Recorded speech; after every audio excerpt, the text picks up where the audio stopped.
చేపల రోస్టు తయారు విధానం: కారం పొడి, సాల్టు,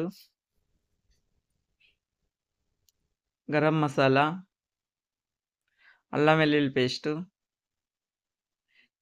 ఒక నిమ్మకాయ ముక్క రసం బాగా కలుపుకోవాలి. చేపలకు పట్టించాలి.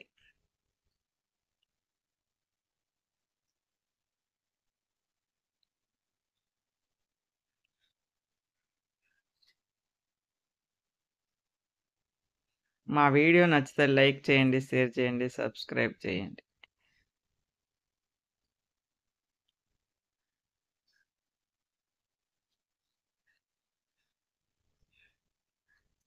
ఆయిల్‌లో డీప్ ఫ్రై చేసుకోవాలి.